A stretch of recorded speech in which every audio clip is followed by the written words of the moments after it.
Fantastic. Thank you very much. Thank you so much. It's a great honor to be here in Magnitude 10 seminar series. So when Kate said, why don't you come and present? I said, sure, why not? So I'm assuming that a lot of you are part of the Miyamoto family. And therefore, the angle that I'm going to be discussing, climate resilience and climate adaptation, is very much along the lines of myths and facts about climate adaptation.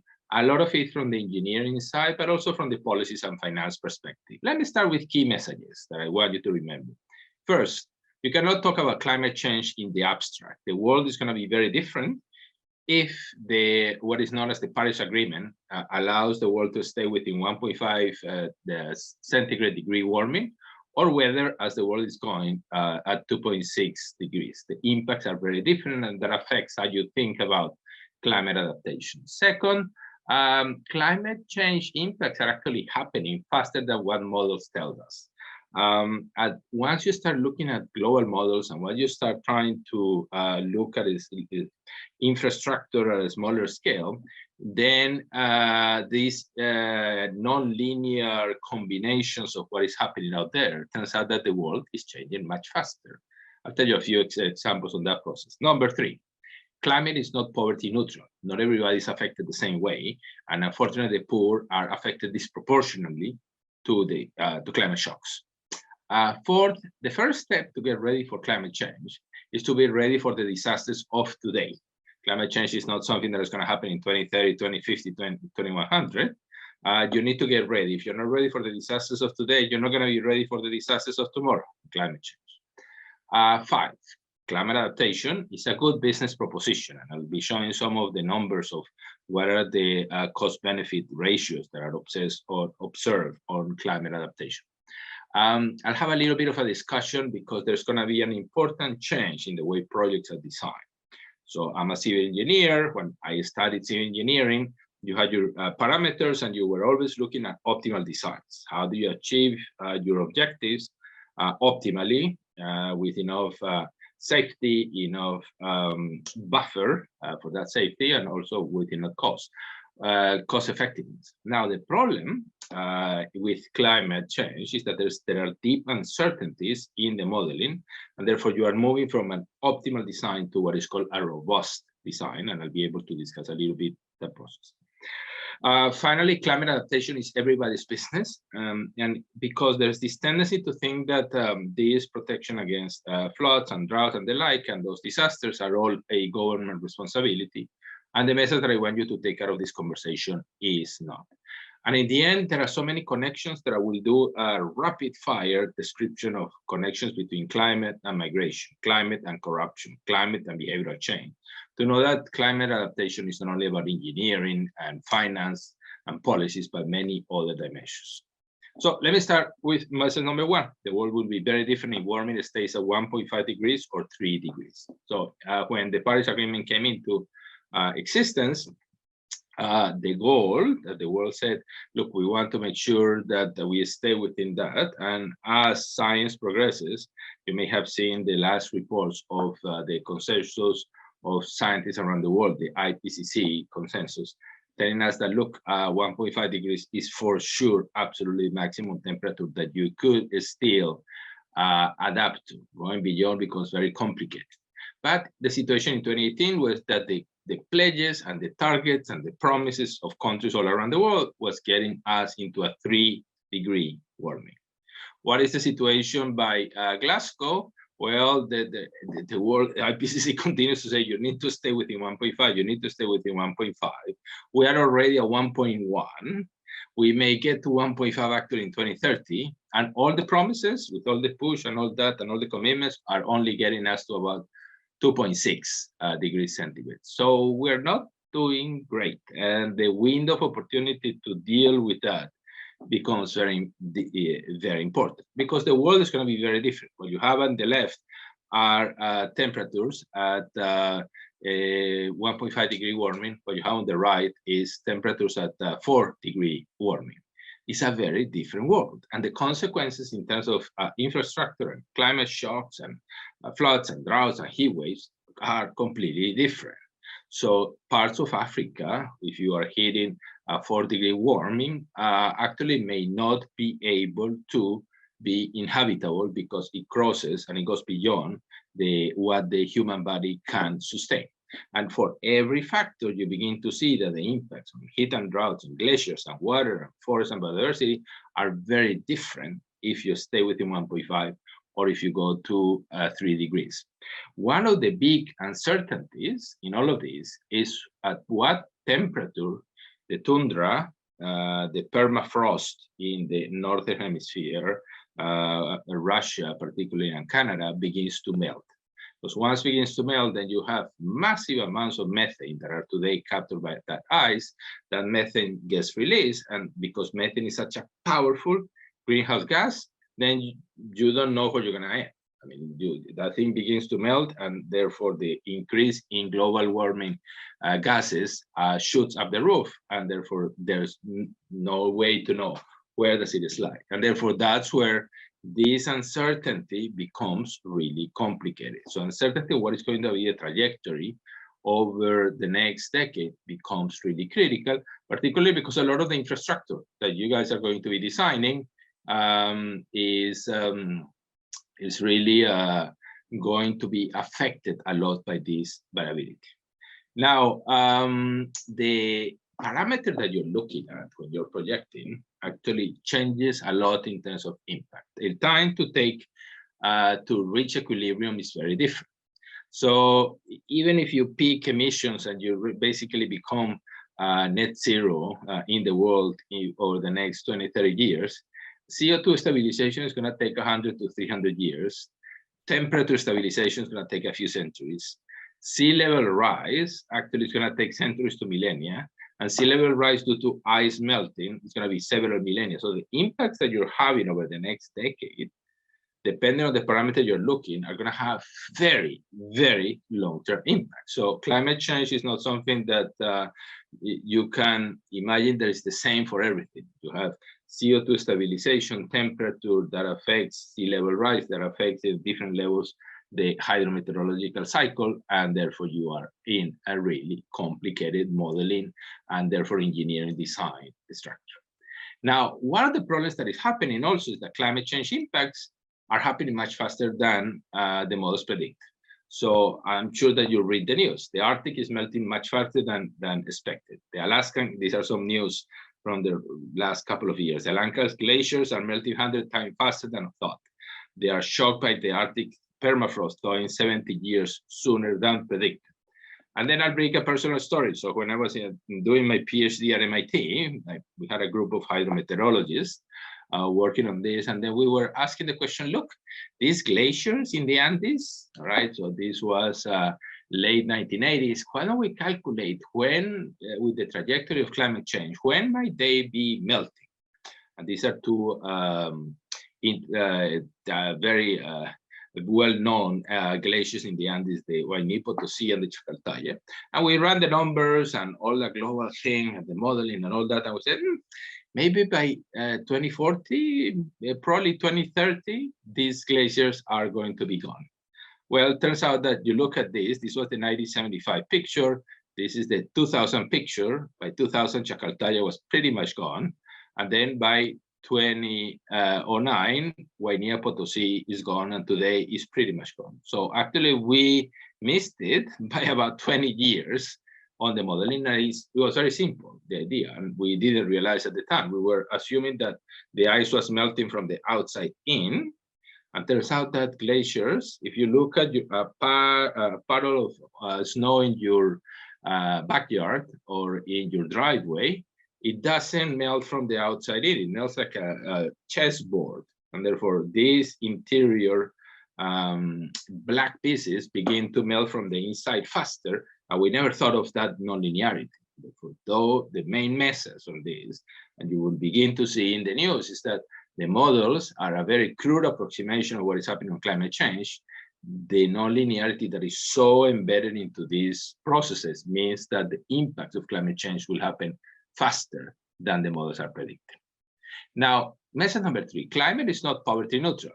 And I always use this example from Sierra Leone, where big rain 2017, a tropical convergence was coming, and then turns out that a big section of Sugarloaf Mountain coming down. This is the picture, a real picture of what happened. Well, it turns out that actually who's living there, the ones that live in the most vulnerable areas tend to be the poorest. And therefore, it's 500 people dead, poor people, 600 people missing, over 30,000 people homeless. And who are they? Are the ones that are living in these high dangerous zones. Or for example, you start looking at what is the impacts on climate change. On the left-hand side, you're beginning to see what happens on poverty in Brazil, and you see that the poorer are located in the northeast Brazil or in the Amazon basin. Those are the more clear yellow that. The impacts of climate change, where are they going to be the worst? Well, guess in Brazil, the worst impacts are going to be right there in the Amazon basin at the northeast. So not only you are poor today, climate impacts are going to be shocking you a lot more, unfortunately, because the poor tend to be located in areas of high risk. And you end up in this cycle of disaster and risk and poverty that is very difficult to get out of. And that happens everywhere. So for example, there was this really interesting summary actually from NPR, looking at where are the heat waves happening in US cities. So this is Baltimore, heat and income in Baltimore. Surface temperature, heat waves, where does it get hotter? You see the darker red. Where is the income on the right side? So the poorer are the ones with more clear. And you begin to see this correspondence because in urban design, the low-income communities tend to be African Americans and Latino migrants are in areas that have a lot less ability to have shades, to deal with the heat waves, to deal with the urban island heat effect. And you go city after city, Las Vegas, Lexington, Kentucky, Minneapolis, and that correspondence between where are the poor and who is suffering the most climate impacts is really very, very close. So that's where the term climate justice that emerged from environmental justice in the 70s, 80s, and 90s is beginning to say, look, it's the poor that are going to be suffering the most. Climate is not poverty neutral. And most people in developing countries live in between these two bands, less than $1.25 dollars per day, or between 1.25 and 2.5. And therefore, the greatest impacts, the people that have less opportunity for resilience are the extreme poor, less than 1.25. But what is also important to note is that people that escape poverty and move from the under 125 to over 125 are extremely vulnerable. A shock comes in, and then boom, or a lot of these people get thrown from that vulnerable band on the right-hand side, the red circle that you see, back into extreme poverty. So it's like 2 steps forward, escaping poverty, 1 step backward, being thrown back into poverty. So as I was saying, climate change is not neutral, not poverty neutral. Now, many people begin to say, oh no, climate change, we need to get ready for 2100. Look at what's going to happen in sea level rise, look at what's going to happen. And the problem is that if you wait until 2050 to get ready for climate change, it's too late. And therefore, the main message is to say, you really need to get ready for the disasters of today if you want to be ready for the disasters of tomorrow. You cannot see climate risks as a 2030, 2050, 2100 problem. Understanding today's risk, and what are the possible pathways, is really the first step to climate adaptation and resilience. Now, it's important that you don't confuse adaptation and resilience, because those terms tend to be used interchangeably, and they're not. So adaptation is really this process of adjustment of society, of the structures that you're designing to the actual or expected climate change and impacts. And therefore, you try to figure out, this is the trajectory, this is how I need to behave, this is how I need to design. Resilience is the ability of a system to anticipate and absorb, accommodate, or recover from the effects of a hazardous event. And therefore, the climate shocks today, you need to design your systems to be resilient for those shocks, for those impacts. But if you are only making the system resilient to what is happening today, then you are not going to be prepared for the disasters of tomorrow. So you need to start with what is happening today, get you resilient for these impacts, and then have a perspective to the future to see that resilience needs to continue as the climate change moves in its very inexorable trajectory, this process. So don't confuse resilience and adaptation, even though many people talk that in separate ways. Now, the resilience actually is very different for different situations. So the resilience of what you need to do, as I was showing in a city like Baltimore or New York, is very different from what you would see in a city like Malawi. And you would tend to think that Malawi needs a lot of infrastructure and all that process to adapt to climate change. But the reality is that what the best adaptation measure, resilience, is really to be able to have social cash transfers to the poor so that they have cash when, or more cash when climate shocks hit them. And therefore the resilience is not always infrastructure. The adaptation of societies is not only through concrete. There are other mechanisms that one needs to look that may be more interesting, important, and cost-effective to this process. For example, universal access to early warning is a lot more important than actually having only water systems, but you don't know what is it that's going to happen over the next week or 6 months or a year to plan. So what that means is that you really need to take a fresh look at what is your risk profile today, how much risk are you facing, are bad incentives leading to too much or too little risk taking? Why are why is Houston getting flooded today so frequently? Is because there are bad incentives on zoning of laws, and therefore people are just simply encroaching into areas that the flood are continuing to raise. And therefore you have all those bad incentives that are really pushing or incentivizing people to end up taking more risk and taking more climate risk today and in the future that they really should. It may be because of government failure, maybe because of market failure. Now, the other problem is lack of clear information. One of the big campaigns that has happened in the US is to say, know your flood. And now there are super simple tools to allow people to say, I live here, what is my flood risk? Which didn't used to happen. Before, it was a really complicated engineering analysis to figure out how do I actually understand what is the flood risk of my house. So that ability to have the information at your fingertips become important. But having the information is not enough. You really need to know and have these cognitive and behavior biases impairing your response to risk, impairing your management of risk. And the insurance industry has been extremely good at learning about how to change incentives because very few people, for example, buy insurance, or very few people reduce the risk. Or very few people, even if they rationally know the risk that they're having, don't take the measures to be prepared. So, for example, you may be living right now in areas of high risk, flooding, or heat waves, or earthquakes, just to put an example on risk, and therefore you may rationally know that you are facing those risks, but you may not have a family emergency plan. You may not carry your emergency kit in case of what may be happening in that process. And that's why with the forest fires, you see families that were completely unprepared, even though they were living in areas of very, very high forest fire risks. Okay, so then you can move into resource assessment and policy designs. But these intermediate steps of risk assessment, we used to jump from the risk assessment right where into, okay, how much money do we need to reduce the risk and how do we design the policies?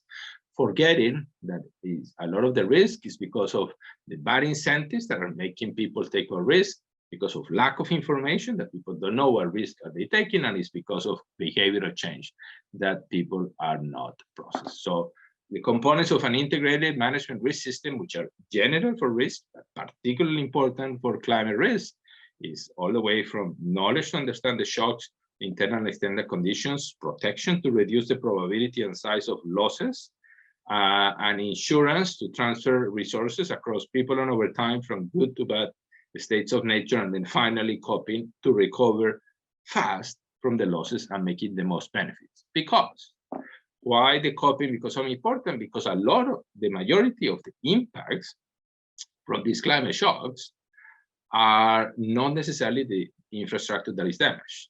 Actually, it's the economic loss by not being able to recover quickly from those climate shocks. It's all those economic losses that if it takes you a year to recover, it counts. Day by day of business income, day by day of family incomes that are not received, actually that increases. If you're able to recover in 3 months versus 12 months, the impact is completely different to this process. And therefore, as you are designing structures, being able to think through in terms of the risk, how to design this structure and this system in a way that they are able to bounce back as quickly as possible. And operation and maintenance become so critical because that's an integral part of allowing this infrastructure to bounce back as quickly as possible. And the risk preparation is extremely different in different places. This is a global map that shows you from red, deep red, not prepared at all, to green, dark green on when do you have good levels of preparation. So as Miyamoto expands globally, this becomes a really important question moving forward. But climate adaptation should not be seen as only as a cost, which is unfortunately how many people see, oh, the cost of adapting to climate change. And actually, if you look at the cost benefit of many of the measures that need to be taken, for example, strengthening early warning systems, for every dollar invested, depending on the country, you get between $5 and $10 in return.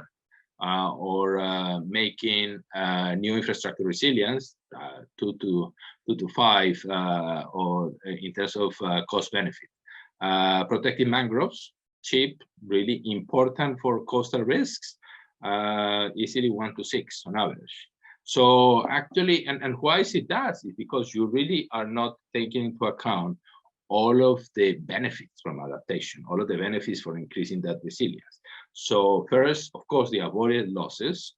And that's one of the problems of climate adaptation and resilience, that if you are well adapted, then the disasters don't happen, but then people don't realize that they have been saved from disasters. And mentally, that's one of our biases, mentally, you don't take that as a benefit.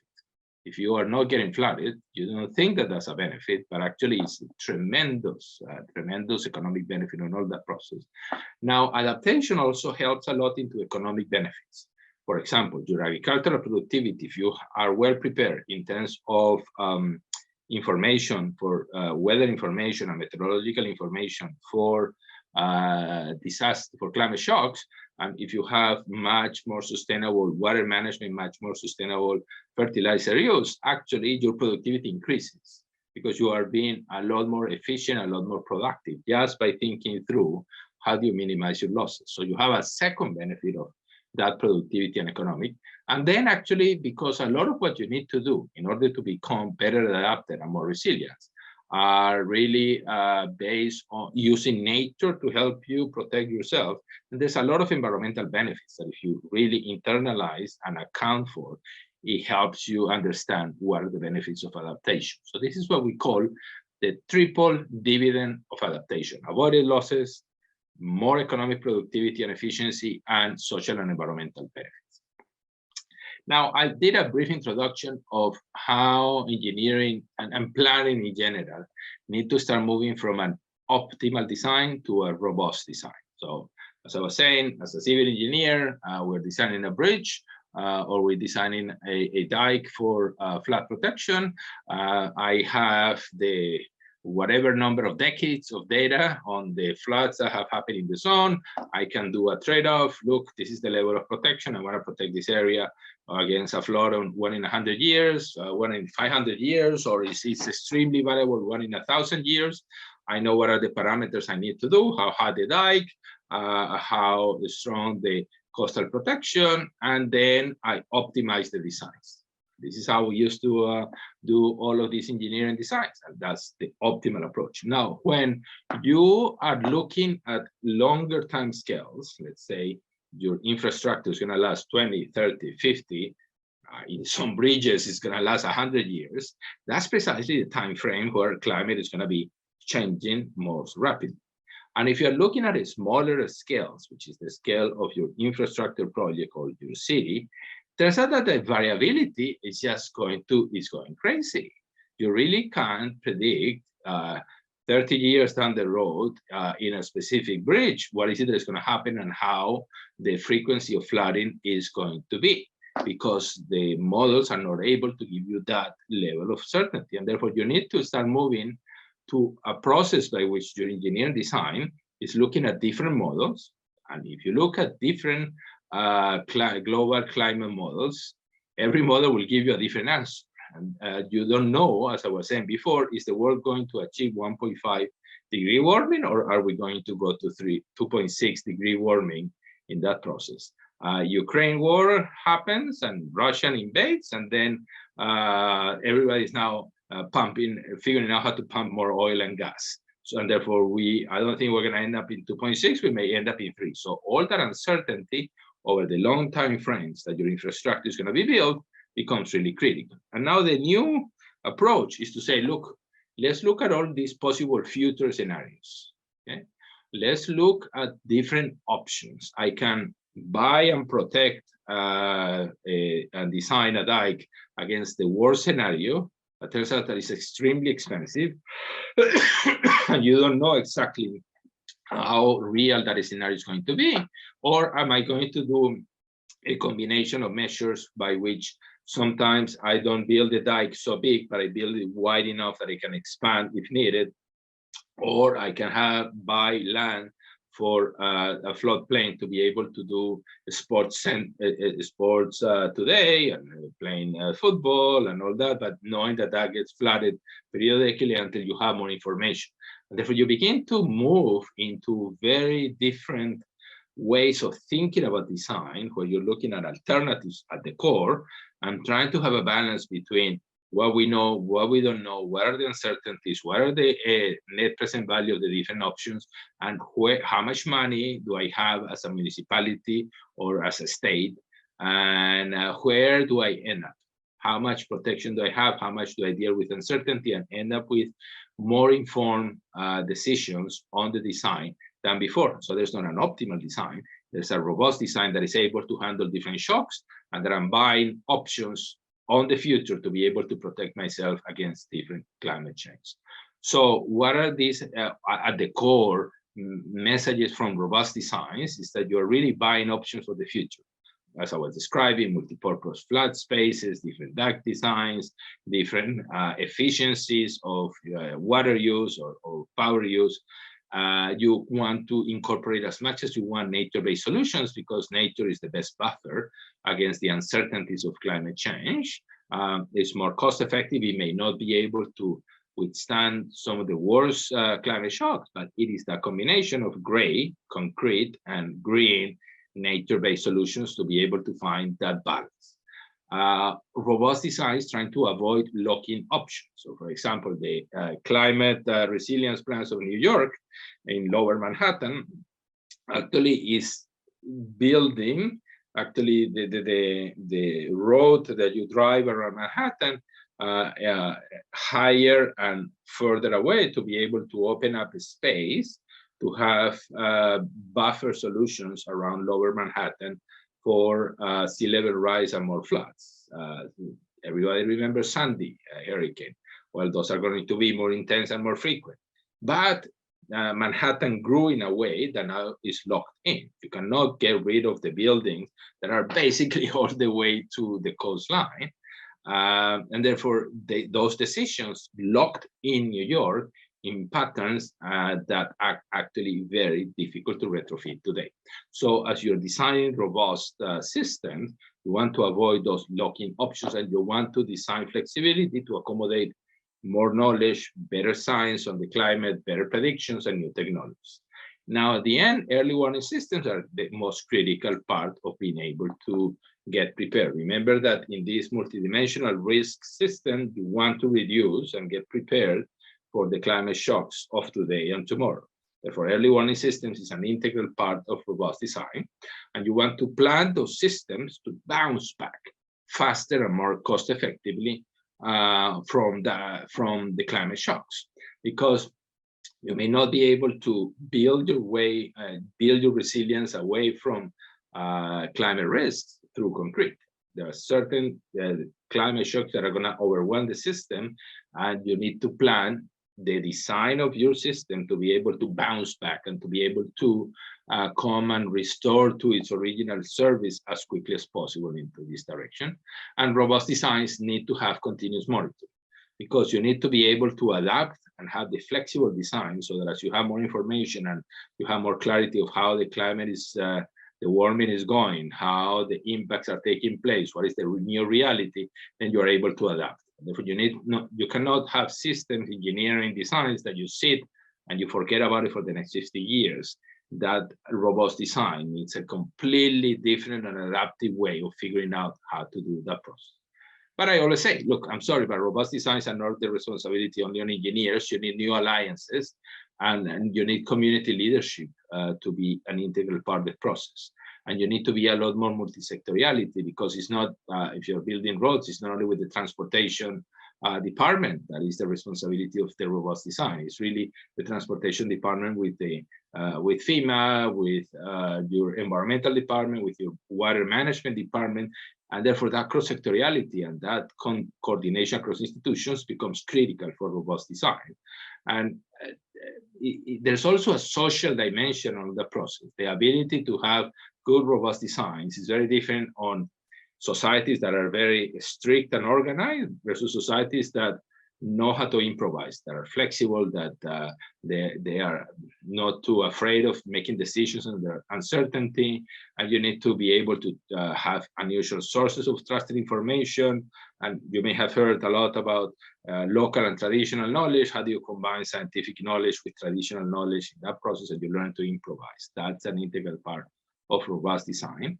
And finally, robust design is all about participation, because there's not an optimal choice for a given project. There are many choices, and the robust design is making good trade-offs between community leaders, between government, the businesses, and the engineering design to be able to figure out, given these uncertainties and out of all these options, what makes sense for this specific project. And therefore, your job as engineers is becoming a little bit more complicated day by day. Finally, climate adaptation is everybody's business, cannot be only the state, with the public goods like infrastructure and the readiness, FEMA style, having the civil defense ready to do with that process, but also on social protection. It's also households, how do they need to increase their personal resilience and adaptation to climate change, how to have the information, how to know, how to react to climate shocks, communities for collective action. The business sector actually has two important roles. How does the business get ready for those climate shocks, but also how can the business help communities bounce back faster from those climate disasters? The financial system is fundamental in terms of insurance, credit, new mechanisms to be able to handle those uncertainties. So in a way, what I always say is that climate adaptation resilience is everybody's business. It's not the government business, it's everybody's business. And we talk about the poor, but actually there are many other sources of exclusion in terms of your disability status, your sexual orientation, your ethnicity, your location, your employment status. There is this multidimensionality of exclusion that begins to affect in very radical ways what are the impacts of climate change. I always use, and this is not necessarily a climate change impact, but it's an interesting story. After the big tsunami in Fukushima, I was visiting some of the communities that were most affected. And actually the local officials were telling me that, for example, children were less affected, less children died than adults, which is actually quite unusual. And I was asking why. Well, it turns out that the children do drills every month. What do you need to do when a tsunami is going to come? And therefore, when the tsunami actually came, it was the children that were the best prepared, the ones that had the best resilience to know exactly, and they needed to move very quickly to the 4th floor, and they needed to run up the hill to be able to protect. And therefore, children died proportionally less than adults, which is kind of an unusual, and it's because that obsession on the drilling in schools. Persons with disabilities in that great tsunami died proportionally more. And to me, it was a surprise because Japan has the best universal design. If you're a person with a disability, Japan is the country where you want to be. Everything is really designed for you to do that. But why did you die? quite proportionally more people with disabilities died, it was because it's not enough to have the infrastructure. You need to have the social system when the emergency was coming and the alert was issued. Who was going to take care of which person with disability, which all member of the community, who is going to help them? And therefore, by not having that social community resilience, you can have the best infrastructure, then the impacts are really a lot more important. And for example, you have all kinds of myths with climate change and gender. So saying women are more vulnerable to disasters than men. Sorry, it's not me, men. Well, actually, not necessarily. In developed countries, in OECD countries, men die more than women in disasters because the response departments, the fire department, the civil defense, the National Guard has a lot more men than women, and therefore more men than women die in developed countries, while in developing countries, more women than men die because they are caring and taking care of the children and the assets and the houses. So for example, people say, oh, we're going to focus on the household because that's where the women reside. And if we make more resilient household, then we have more resilient women. Well, it turns out that that's such an old approach and stereotype of what women do in the in communities that you are going to be making mistakes by bringing all those unconscious biases to climate adaptation into this process. So let me conclude so we can have a little bit of a conversation. The climate adaptation is not only about engineering. Migration is a result of what is happening in climate change. And the World Bank has a new series of reports trying to understand what is going to be the internal migration and the external migration across countries. But for many countries in the world, migration is going to be actually quite necessary. And even in the US, you're going to be seeing many of the coastal communities just moving away and migrating away from areas of risk, just because you're sick and tired of the forest fires. Because if you live in a forest fire high risk area and climate change is making your risk profile very different, or if you're in a coastal area, you're getting more and more flooded, or you're having more hurricanes affecting you, then migration is going to be part of the solution. And how to design migration policies in a way that is more supportive is going to be really complicated and critical. Migration, climate change and corruption, lots of problems, not only on corruption in reconstruction program, but actually corrupt practices in hazard-prone areas that lead to houses being built, lead to populations being located in areas of higher risk. So you don't tend to think that corruption has anything to do with climate change. Well, it turns out that those misincentives, the wrong behaviors, are really connected to what are the climate impacts. And in the end, climate change, and you know the discourse that happens globally between the skeptics and the convinced about what are the reactions and the preparedness and the actions that you need to take to deal with climate change. And it's all at the core, all about behavioral change into this process. So a summary of a few ideas on climate adaptation and resilience with a little bit of a bias towards engineering, design, and things that I believe may be of interest to the Miyamoto team and friends into this process. So Lucian, back to you to handle questions and answers. So I'll be happy to take a few round of questions and then tell stories around it. So, go ahead. Thank you so much. Yes, anyone who has a question, please feel free to type it in the chat and I can read them out. Just to start us off, I'll ask a quick question, which is just to get your sort of thoughts on opportunities, but also importance of green building technologies. So like new materials that mitigate climate change versus adapting infrastructure for climate change, and sort of where you see the importance, but also opportunities in those two areas. Absolutely. So people tend to compartmentalize green mitigation actions with adaptation actions. But in reality, one of the best mitigation actions to reduce greenhouse gas emissions is to make sure that your infrastructure is not destroyed by climate shocks. Because if it's destroyed, then you need to produce all of the cement, all of the steel, all of the glass, and all of the materials again to rebuild what was there. And therefore, that greenhouse gas emission caused by climate disasters is rarely accounted in that process. So I always say an important measure for reducing greenhouse gas emission is to make sure that you don't need to emit to reconstruct. Second, everything that you do on green buildings, more efficiency on water use, more efficiency on energy use, more that, then that creates buffers to be able to respond to shocks. If a city is using less water because of green buildings, then the city, when a drought comes, is not going to require as much water as it used to be with non-green buildings. And therefore, it becomes really that thing that you were thinking about mitigation, in reality, is also an adaptation measure. Then finally, what I was talking about robust design, you want to make sure that you don't lock in your building design because the cost of retrofit is really complicated. So you may not know what is going to be the tendencies on heat waves in your city.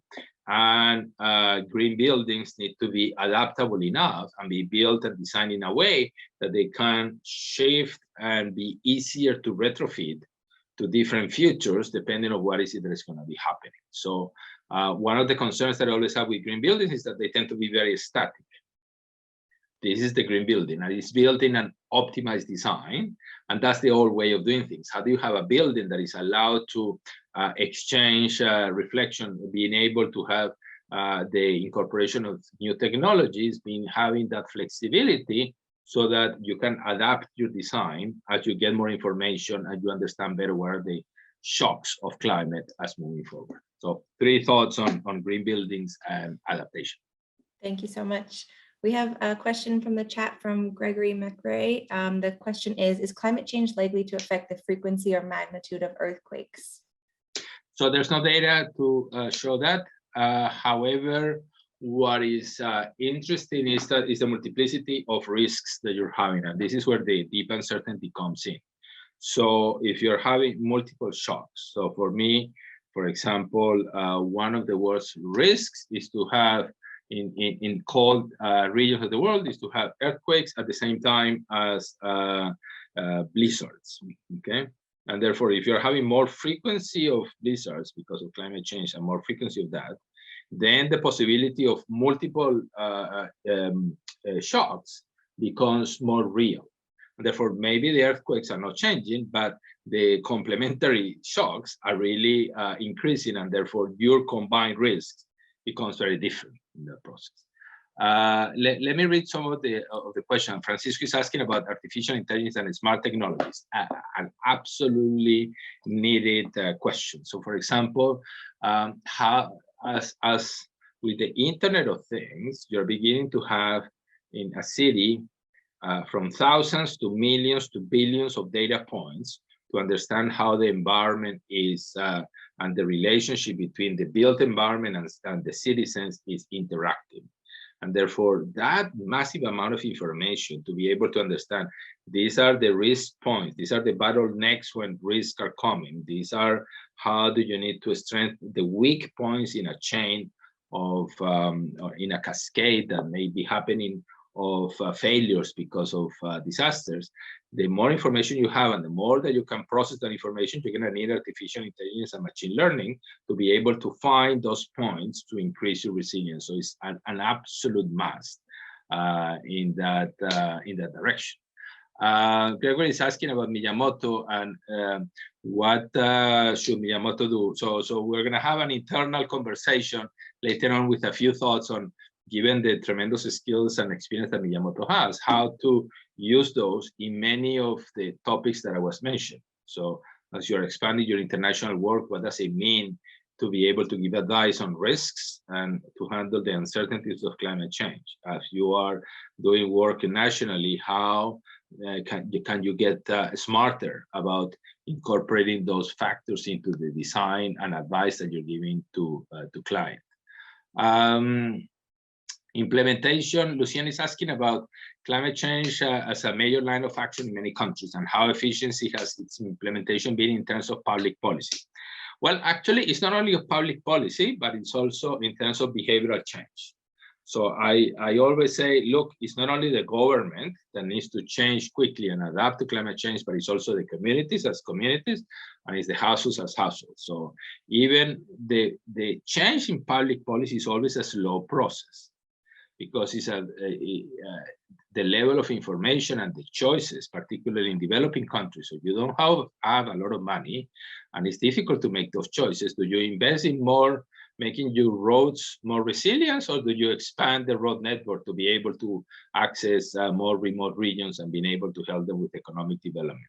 That is always a really complicated trade-off. Does the country buy insurance or not? And then one of the most difficult things for governments to buy insurance for a city or for an infrastructure sector is that the government says, I don't have enough money to pay for insurance. And unless it is mandated, I'm not going to do it. So, and it's the same at the household level. Do I pay for flood insurance knowing that it may not be, it may not happen, or do I just use this money to survive today? So policy change and behavioral change are processes that unfortunately need to happen a lot faster than what they used to do. And COVID has been an example of how difficult it is to do policy changes and behavioral change with uncertainty. At the beginning of the pandemic, there was massive levels of uncertainty, and therefore public policy overshoot or undershoot, and different countries are going in different places, and the public policy was very different, and the public choices have different consequences. And the way China is handling zero COVID today has different economic impacts, but they were policy choices and household choices than what we have here today in Sydney, where it began as zero COVID and now is all COVID. So these issues of public policy and behavioral change are difficult with disasters that you're seeing, and they are huge in your eyes. Imagine how difficult it is on climate change. That is a thing that even the public and the politicians are not convinced, many of them, and you really don't know how to get ready in that process. Diana is saying that thinking of future projects in the LAC regions in terms of infrastructure, climate resilience, what would you say are key priorities that could be addressed by Miyamoto? So I think that an engineering company that is really focused on risk has three things that you can help. First, how do you bring the best knowledge on risk and climate change to your clients to allow them to make more informed decisions? Second, how do you actually are up to speed on what may be the projections and the vulnerabilities in the areas where you're working, so that you can begin to incorporate those in your designs and in your conversations. And third, you have tremendous knowledge on the earthquake engineering designs and geotechnical and the like, and now and you have tremendous knowledge on reconstruction after earthquake disasters. A lot of those skills are very applicable to climate shocks, and therefore, as an organization, getting more comfortable and understanding how to apply and know about those risks and how those risks get incorporated into the work that you do, I think it's going to be an important part of Miyamoto's future. Christopher Cardenas, which actions would you recommend in both a practical level and a high-level decision-making to act now in improving the engineering design of the project and solutions designs? So what I always say in terms of the engineering designs, I think that transformation from optimal design to robust design is going to be really important in the decade to come. I think that not many schools, engineering schools, are teaching enough about robust designs, about learning how to incorporate all of those risks in moving away from just having a tunnel vision of a certain type of risk and you optimize your design against those risks, but knowing, understanding what is deep uncertainty and all that process. And it's also engineers being able to feel comfortable with many other disciplines and community interaction to be able to move from optimal to robust designs. An optimal design, you could do it in your office. You have all this information, your client gave you the parameters, and you optimize in your desk. That's no longer the case, and therefore the skills of engineers are going to be very different in terms of community engagement, in terms of talking to environmental departments, water departments, and all that, to be able to have more information about those deep uncertainties. So that happens, as you were saying, at the practical level. I think that transition needs to happen. At the high level, in terms of standards, all the way from zoning to building standards and building codes, and bring more flexibility into the standards, is going to be a really radical change, because today construction codes are A or B, okay, and you have a manual, and they are not designed to handle different risks and different uncertainties and adaptability of designs. And your inspectors in the counties are going to say, why are you doing this? That's not up to code. But turns out that the codes may not be the codes that are ready for those climate risks that are going to be happening 10, 20, 30 years down the road, which is the infrastructure that you're building, the time frame for the infrastructure that you're building. So I think that that level of regulation and standards is still going to require, and there's a lot more work that needs to be done in that process. Mari, you're asking about the best ways to be advocates within our community and our jobs, where climate change may not be the main focus, but it is affecting all of you. What I was saying in the presentation, I think that when you bring climate change, everybody becomes very agitated in this political environment, and communities don't even understand what it is. But the first step to get ready for the climate risks of tomorrow is to be ready for the disaster risk of today. So, I mean, not to bring politics into this conversation, but in Florida, Governor DeSantis, you see that he's beginning to take a series of policy measures to improve the resilience of Florida, and he doesn't talk about climate change ever. Okay, and therefore he's taking climate action without talking about climate change. And maybe that's a practical way to start talking about risk. And you're talking about flood and sea level rise, and you're talking about heat waves, and you're talking about forest risks in your communities, and getting prepared for that tends to be more apolitical and easier to discuss. And then you start incorporating, look, the risks that we have today are not the same risks that we're going to be having 10 years down the road. How do you prepare the community to do that? And the story of the Japanese children being ready for disasters is very telling. Why did they had less impact? Is because they were better prepared. And they were not better prepared on an infrastructure. They were also better prepared in terms of behaviors and in terms of knowing what to do when the next climate shock was happening. Lucian, within the framework of humanitarian assistance, what is the first step to establish a framework reference with local governments? Humanitarian assistance, which is the assistance after all of these shocks, is really moving into figuring out how to change from their traditional reactive approach, meaning a disaster has happened, let's go and let's help affected community, to a proactive and approach that is better prepared. So, for example, right now, programs like the World Food Program is moving from just bringing food after a big drought has caused collapse in the crops of a region, and therefore there's hunger risk, to saying, oh, we know that because of El Niño, La Niña this year, this region is going to have a higher probability of crop failure. Can you give cash in advance so that you're not rushing after the drought emergency is declared? Because by then 3 to 6 months have passed of families suffering hunger. Can you know that that disaster is going to happen? Can you give the cash so that the family doesn't need to sell the goats or the cows to survive, but actually has the cash to be able to buy the food? And as the crops begin to collapse, then they have the buffer to become more resilient. So I think that humanitarian assistance is just beginning to take the first baby steps to move from reactive to proactive in that process. Christopher, which climate change element would be included in future project proposals if you were part of a Miyamoto's proposal development team?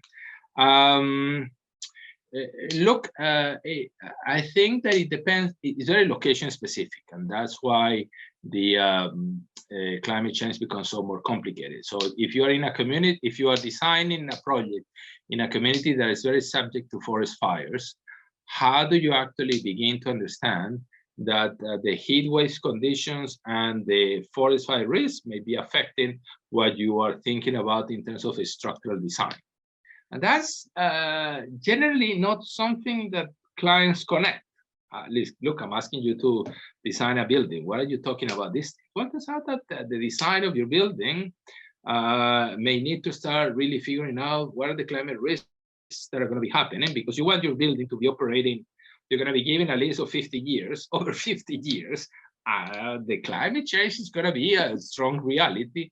And if you think that the risks today are going to be the same one of 50 years down the road, you're going to be in for a lot of retrofit costs that are going to make it more expensive to do that process. So it's very community location specific. And if you're in coastal areas, your flood risks are going to be completely different, because as sea level rise moves up and your flooding profiles change because the water cannot come when with the tides at different levels. Then yes, I'm sure that you're looking at your engineering designs, but your location designs and how those risks are going to be taken into account is a new frontier that only a very few companies are beginning to think about that process. And I see a few enter into that multi-risk, multi-dimensional risk space. And given the knowledge and expertise that you have, that may be an area of potential interest as a business proposition. Lucian, can we have indicators related to the reuse of materials after the disasters in terms of climate change? What would be the most appropriate ones? Are there concrete examples? There are not too many concrete examples, unfortunately, to try to understand how do you actually reuse materials to be able to reduce the carbon footprint of a reconstruction effort. I have not seen enough data, but on the other hand, I don't think that is, I think that there's enough information to be able to analyze that question. I think that there's enough information on the carbon content of different construction materials. And then you and Miyamoto have enough information about what disasters cause in terms of destruction of infrastructure and what are typical reconstruction strategies, and how much can you incorporate instead of just taking all that debris and sending it to a landfill. How do you use that debris in different ways to reconstruct roads or reconstruct certain areas that may be useful to do that process? And it becomes part of the resource efficiency analysis and the circular economy. People, again, compartmentalize and think of that as mitigation. And in reality, that connection between mitigation, disasters, and reconstruction is closer. But I don't have concrete examples. I think that those concrete examples are needed very much in that process. So I think that those are some of the questions that you had. And I think that, Lucian, we were going to have this within an hour. Yes, we are. Yes, perfect. We are right on time. Thank you so much. I try to keep. You are very busy people. I'm really happy that we have, I see 45 people connected. So really appreciate the opportunity to do that. And we'll have a little bit more of an internal conversation later on some of our ideas for Miyamoto. So absolutely. All of you, the Miyamoto team who have connected, thank you very much. A great pleasure to meet you all. Those who connected outside Miyamoto, thank you so much for taking the time to discuss a little bit about climate adaptation and resilience and the engineering practice. Luciana, thank you for the invitation. Thank you so much for participating. We really appreciate it. Thanks, everyone. All the best. Thank you. Bye.